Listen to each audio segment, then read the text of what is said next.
These are the words of Yoganandaji when he went into Samadhi from the touch of Swami Sri Teswarji, his guru. I'll just read a brief passage from here. My body became immovably rooted. Breath was drawn out of my lungs as if by some huge magnet. Soul and mind instantly lost their physical bondage and streamed out like a fluid, piercingly light from my every pore. The flesh was as though dead. Yet in my intense awareness, I knew that never before had I been fully alive. My sense of identity was no longer narrowly confined to a body, but embraced all the atoms. People on distant streets seemed to be moving gently over my own remote periphery. The roots of plants and trees appeared through a dim transparency of the soil. I discerned the inward flow of their sap. The whole vicinity lay bare before me. My ordinary frontal vision was now changed to a vast spherical sight, simultaneously all perceptive. Through the back of my head, I saw men strolling far down Raigat Road and noticed also a white cow who was leisurely approaching. All objects within my panoramic gaze trembled and vibrated like quick motion pictures. My body, masters, the pillared courtyard, the furniture and the floor, the trees and sunshine, occasionally became violently agitated until all melted into luminescent light. An oceanic joy broke upon calm, endless shores of my soul. The Spirit of God, I realized, is exhaustless bliss. His body is countless tissues of light. A swelling glory within me began to envelop towns, continents, the earth, solar and stellar systems, tenuous nebulae and floating universes. The entire cosmos, gently luminous, like a city seen afar at night, glimmered within the infinitude of my being. Blissful Amrita, the nectar of immortality, pulsed through me with a quick silver-like fluidity. The creative voice of God I heard, resounding as Om, the vibration of the cosmic order. Om Shanti. Beautiful. Remember, this is our state of consciousness. And as we transcend the little self, as we transcend the ego, we more and more become this reality that Yoganandaji describes. He had that all the time. Every great master lived that all the time. If they were in their duties or if they were in meditation, their consciousness was uplifted. Master said that I killed Yogananda long ago. No one dwells here in this temple now but God. And he would go into Samadhi just at the blink of an eye. He was in Nirvikalpa Samadhi, but he would come down to do whatever he had to do. He was always in that state, but he could show that one time a wishing well fell on his foot. I think it weighed like 1,000 pounds or something. And he showed the pain on his face at that moment. Then he said, now I'm going to show you when I lift my consciousness, no pain. And he lifted his consciousness up to the spiritual eye. He went into a high state. And then the pain disappeared and his face was just normal. The masters live in that reality. Master could feel and hear and understand the thoughts of people around him. He could taste food from the spiritual eye. He energized from just looking at the spiritual eye. He didn't have to move his body. Many miracles happened around him. He would, one time there was a time when there was he wanted to serve some carrot juice to some people from the plant. He had gardens, and he wanted to have people taste the vegetables and fruits. So he had made some carrot juice, and there was only a little left. And he told the disciple, just bring it anyway. And he was above the law. And so the disciple said, there's only enough for maybe a cup full. And Master said, don't worry. He brought it, and he filled 10 cups full with the carrot juice. Only he and the disciple knew about that. And he could do anything. At one time he was walking along Encinitas, the beach, and fishermen came, and they didn't have any fish that day. He says, oh, didn't catch anything? And they said, no. He said, just go back again. And they came back with a large haul. And he also brought people from the dead. Master talks about it, Swamiji, several times when he went into a house where someone was already dead, and he put his hands on them and they were revived. One person who was in the hospital, someone asked him if he would help this person, and he said it was as if an explosion burst out of him and went to the room, the hospital room, and the person said they heard an explosion and saw a great light, and then they were suddenly healed. So he was in all bodies. He could do all things as Christ did, as Krishna did, as Buddha did. The masters live in that presence beyond the little self. And Master communed with God all the time, and other masters and saints came to visit him. And someone said once, a disciple, Master, who was that came to see you the other day? I saw you in the back garden with someone. He said, well, who was it? He says, Master said, I don't know. He said, well, you were talking with someone there. I was some person or something. He says, I don't know. He said, so many come. They come and see me. And he was always in that consciousness. And furthermore, he gave that consciousness to his disciples. When Dr. Lewis came, Master had him see the spiritual eye right off. He showed him the light of the 1,000-petaled lotus at the top of the head. When Bob Raymer came the next day after he received his Kriya, his energy rose up. In fact, it may have been the same day, but his energy rose up the spine.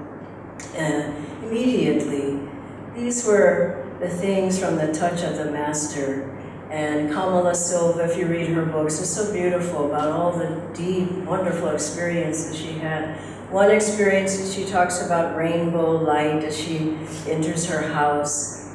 Many different things, because she was not in that little body, in that limited consciousness of thinking that that's all who she was. And for us, we come to yoga. It said, Swamiji says beautifully, you go to school to learn, you come to yoga to memory, smriti. Patanjali said, you take away what you're not, you unlearn, you peel away all that part of you that's not there, and then the flower of the soul comes. And Yoganandaji said to one disciple who was so stuck in that little body, he would say, come out of that body. And that's what he says to all of us, all of the disciples, come out of that body. And you think of it, we had a tea yesterday, some of you came by and to say goodbye. And as I saw everyone entering, I could just see the growth. I've been here 10 years now, and I've seen every person that's here. I saw you the first day you came in the door. And I just see the joy and the light and the selflessness and the devotion and the sincerity. And this comes from coming out of the limited body of the selfishness of desires for your own attachments and your own desires and your own little life. And I think the most beautiful faces are after Kriya. You see the people in the hall there, and this is shining lights, because nobody's in their body anymore. Nobody's in their worries and their little life and their little worries and their little fears. And this is why we take a name when we come onto the spiritual path. Dhyana and I were talking about that. We share the same name. his name is the same as mine without the A on the end. But I mean, that's a powerful name. Swamiji gave both of us that name. And when we come onto the spiritual path seriously, instead of having in America the names of Bob, Joe, Susie, Sally, I mean, these aren't powerful names.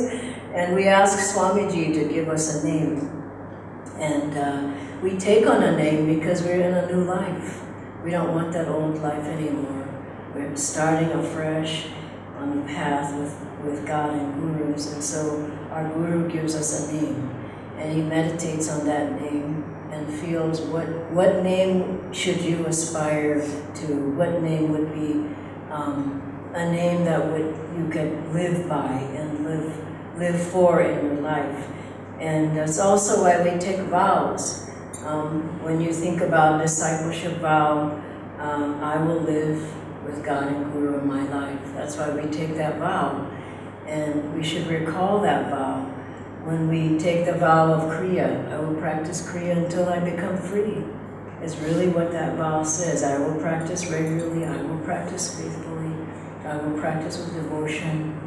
We take the vow of Brahmachari or Pilgrim's vow or Tyagi or Nayaswami vow because we want to live in a higher consciousness beyond the limited body, the limited form, the limited thoughts. And I remember when Swamiji gave us vows of the Nayaswami order, it was the most wonderful day of my life. And it was very powerful. There was a burning fire there, and he told us clearly, but all your attachments, all your desires, everything, leave it there. You're going into a new life now, renouncing absolutely everything. And he had us lie flat on the floor, a full prostration on the floor, face down, meaning I have nothing now, I'm nobody, I'm only here for God. And that was in front of the altar with Swamiji telling us things to repeat. And these are powerful vows. And whichever ones we've taken, we need to live up to those and realize that I'm not going to be here forever in this little body. I want to rise above that now. And we should affirm that and repeat those vows. And I remember when I left home to come to Ananda, and I was on the Los Angeles freeway, and I had, all my things with me, and I knew I was never going back home. And I was young and not very knowledgeable about things, but I just knew that's not my life. I want to live my life in a higher consciousness. I want to live in the light, as this affirmation states. I want to live to serve others. And as I was on the freeway, just along in the lane next to me was a funeral in a line of black cars. And I remember Swami Sri Teswaji's words as I saw that right next to me, that finding God will be the funeral of all your sorrows. And go for God alone. And then, all of us have done that to a degree. But then every day, I was realizing every day when we meditate, when we serve, when we offer our devotion, every day we're renewing that fact that we're leaving behind attachments, we're leaving behind people, we're leaving behind environments that aren't good for us, we're leaving behind habits that aren't good, we're leaving behind old attitudes every time we meditate and serve. And Master said your whole consciousness changes every time. And then we're embracing, we're taking the hands of God and Guru, we're embracing a new life. And we're saying, I'm going into the light now. I'm going into a life of joy. I'm going into a life of without ego. If someone says something I don't like, I don't immediately react. I let my higher self come through. And as we do that, we begin to grow more and more and more every day. And, Master said, at the end of life, when a devotee has stuck with the path, that he or one of the gurus would be there to escort you into the new life. I was meditating on that and I thought, well, I don't think he would wait. Why would he wait? Why wait? And every day, as we attune ourselves to the masters, why aren't they're escorting us into light now? Every step along the way. He's already there saying, come this way, don't do that, that's the wrong attitude, follow me. And so every day, as we attune to those who think me near, Master said, and all who receive him, he gives the power to become the sons of God. So every day I feel like I'm going closer and closer and closer into the light. And then, Swamiji said, we have to become like the masters, not to just put their picture on the wall and read their writings. And Swamiji played the part in a tableau of Jesus. Some of you know the story. And said he didn't have much to do. He had to stand there and moan and whatever at Gethsemane. And so Master heard afterwards, he said, you played the part well. And Swamiji said, I don't want to play the part. I want to be like Jesus. Isn't that beautiful? He was 22 years old. Master didn't miss a beat. He said, that will come. Very clearly, that will come. And that will come for all those who seek that level of consciousness, Krishna consciousness, Kutasa Chaitanya. We have to go beyond this little life into the consciousness that we're living with God. And I remember a beautiful story of the man who would, he had a picture of his guru, and he would, when he meditated, he would toss the flower petals on the picture. And then he went into ecstasy himself. And he began to toss the flower petals on his own head. And he realized, what's in my master, that's what's in me. And Swamiji often said that there's no difference between you and me. It's just that you have to remember. And in this life, as we remember, we become more and more uplifted into the light. There was a wonderful, I'll end with this wonderful friend of some of ours. I don't know if anybody actually here knew her, but a friend of mine at least, who was diagnosed with a terminal illness.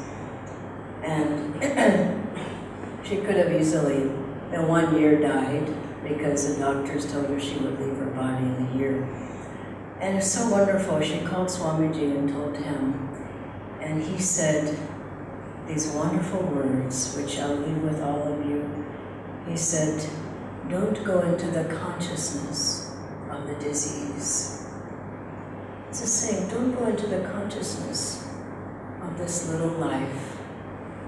As we heard these words on Samadhi, we need to go closer and closer to the consciousness of breaking out of the little body, the little ego, the little life that we have. And then she began to do all the practices, even more so. She began to serve more. She got out of herself completely. That's the beauty of the story. And she lived not 1, 2, 3, 4, 5, or even 6 years. She lived 10 more years. Because she was outside of that little form and that little consciousness. And she was serving other people, she was meditating, she was energizing, she was affirming, she wrote affirmations, she wrote chants, she taught chanting. She got completely out of that illness, and she didn't let herself go into the consciousness of that disease. And in this life, if we can stay above it, as we meditate, we rise above and we stay above that consciousness that's pulling our energy down, and feel every day, every meditation, my Guru is guiding me into the light. And he wants to guide me into the light. And then we too will start to become light. As Jesus said, if thine eye be single, if If you can focus here on God, thy whole body shall be filled with light. God bless you.